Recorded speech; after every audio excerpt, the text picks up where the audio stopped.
আসসালামু আলাইকুম। আপনারা যে যেখান থেকে আমার ভিডিওটা দেখছেন, আপনাদের সকলের প্রতি রইল আমার পক্ষ থেকে দোয়া আর ভালোবাসা।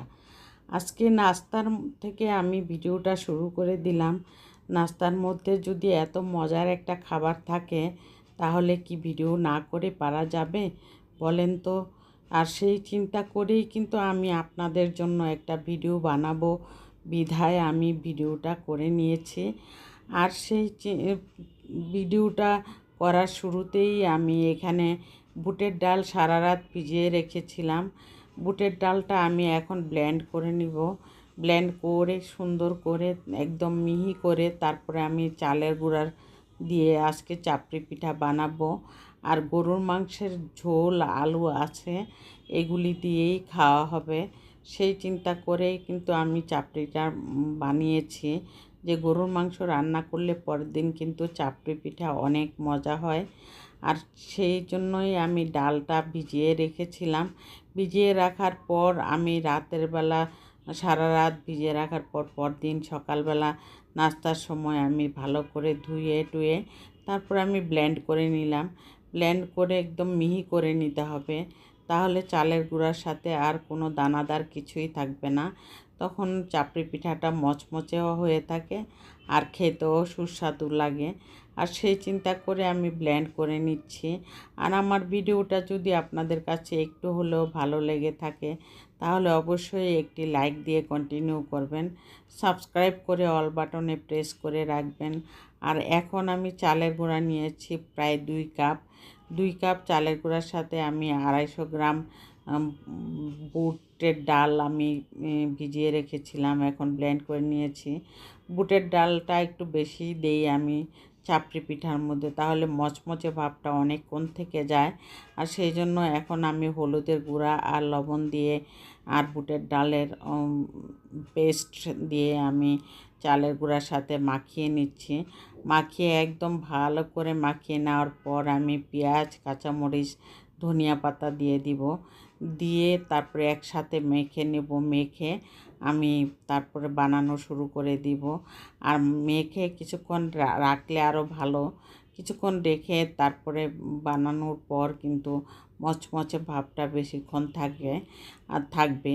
আর সেই চিন্তা করে আমি ভালো করে গুলিয়ে নিয়েছি আগে, একদম হাত দিয়ে মাখা মাখা করে একদম গুলিয়ে নিলাম। এখন আমি রেস্টে রাখবো কিছুক্ষণ। রেস্টে রাখার পর আমি ভাবলাম একটা ছোট করে দিয়ে দেখি কেমন হয়। তারপরে দেখলাম যে না, মনে হয় তলানিতে লাগবে না, ভালোই হবে। সেই চিন্তা করে আমি আরেক ডাবল দিয়ে দিলাম, চামিচ দিয়ে, গোল ডাব্বু চামিচ দিয়ে আমি বানিয়ে নিলাম। এরপর কাঁচামরিচ পেঁয়াজগুলি আমি মাঝে মাঝে দিয়ে দিলাম, না হয় কিন্তু টেস্ট কম হয়। তারপরও এটার মধ্যে আবার উপর দিয়ে আমার হাজব্যান্ড ঘি দিয়ে মাখিয়ে নিয়েছে। মাখিয়ে নেওয়ার পর আঙ্গুল দিয়ে ঘিয়ের থেকে চুবিয়ে তারপরে সুন্দর করে লাগিয়ে নিয়েছে। এতে করে অনেক মজা হয়েছে চাপড়ি পিঠাটা। আর চাপড়ি পিঠা গরুর মাংসর ঝোল, গরুর মাংস থাকলে কিন্তু অনেক মজা হয়। সেই চিন্তা করে নাস্তাটা পর্ব শেষ করে আমি এখানে চলে আসলাম ঘরটা গুছাতে। ভাবলাম যে ঘরটা গুছিয়ে নিলাম, একটু ভিডিও শ্যুট করে নিই। ঘরটা গুছানো কোনো রকমই হয়ে থাকে আমার, কারণ আমার মেয়েরা সারাদিন বাসায় থাকে না। আর এতে করে সন্ধ্যার সময় আমার আবার একটু গুছিয়ে নিতে হয়। কারণ আমাদের একটি বিড়াল আছে, বিড়ালটা কিন্তু বিছানা টিছানার মধ্যে উঠে বসে শুয়ে থাকে, তখন কাঠের ভুসিটা বিছানার মধ্যে চলে আসে পায়ে করে। তারপর আমাদের বিড়ালটা আবার একটা রুমেই আমরা রাখি, কারণ বিড়াল অন্যান্য রুমে গেলে জানলা টানলা খোলা থাকে, সেই জন্য আমরা অন্য রুমে যাইতে দেই না। আমার বড় মেয়ের পছন্দ বিড়াল, সেই জন্য বেশি ওর রুমেই রাখা হয় মেনলি। আর বাথরুমে বিড়ালের পটিটা রাখা হয়, বাথরুমে গিয়ে ও পটিটার মধ্যে পটি করে। সেই চিন্তা করে আমি আমার মেয়ের ঘরটা আমি পুরোটা আপনাদের সামনে তুলে ধরলাম। আর আমার ঘর আর ছোট মেয়ের ঘর এখন গুছিয়ে নিব রান্নার ফাঁকে ফাঁকে। এখানে আমি খাসির মাংস নিয়েছি রান্না করার জন্য, প্রায় 1 থেকে 1.5 কেজির মতো হবে। আমি খাসির মাংসটা রান্না করার জন্য এখানে পর্যাপ্ত পরিমাণে আমি মশলাগুলি সাজিয়ে নিয়েছি। এই মশলাগুলি দিয়েই আমি রান্নাটা করব। এতে করে অনেক মজা হয়েছিল খাসির মাংসটা। আমার মেয়ে তো খেয়ে অনেক প্রশংসা করছে, আম্মু এত মজা, হাড্ডিও মনে হয় চিবিয়ে খেতে পারছি। আর আসলে আমার বড় মেয়ে অনেক হাড় পছন্দ করে এবং চুষে খেতেও পছন্দ করে, চিবিয়ে খেতেও পছন্দ করে। আর সেই চিন্তা করে আমি খাসির মাংসের মধ্যে কিন্তু বেশিরভাগই হাড্ডির পরিমাণটা বেশি থাকে।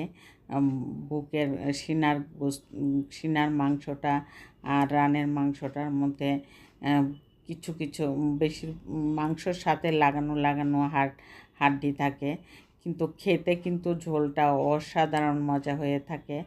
এতে করে মশলা দিয়ে দেখুন কত সুন্দর করে রান্নাটা করে নিয়েছি।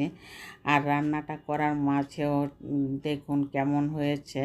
মশলাটা তো আমি সুন্দর মতো দিয়ে কষিয়ে নিলাম। কষিয়ে বলতে মশলাটা কষিয়ে মাংসটা দিয়ে দিলাম। এখন কষাতে লাগবে প্রায় 1 ঘন্টার মতো মাংস সিদ্ধ হতে। তারপরে আমি আলু দিয়ে সুন্দর করে আমি একটু ঝোলের মধ্যেই ঝোল করে রান্নাটা করব।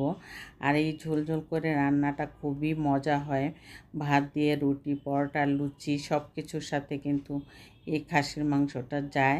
আর সেই আলুটা দিয়ে দিলাম, দেখুন কেমন হয়েছে।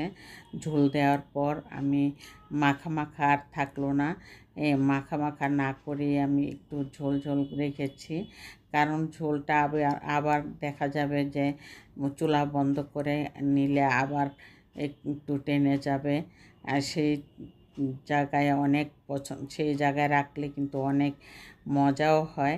তারপর দেখুন নামানোর সময় আমি সার্ভিং ডিশে নামিয়ে মোটামুটি ঠান্ডা অবস্থায় ভাত খাওয়ার জন্য আমরা রেডি হয়েছি। আর এমন সময় আমি বাটিতে সার্ভিং ডিশে আমি রেডি করে নিলাম খাসির মাংসটা, সাথে বরবটি ভাজিও ছিল। গতকালকের ডাল রান্না করেছিলাম, আজকে সেইটাও ছিল। সেই জন্য খুব মজার সাথে আমরা রাতের খাবারটা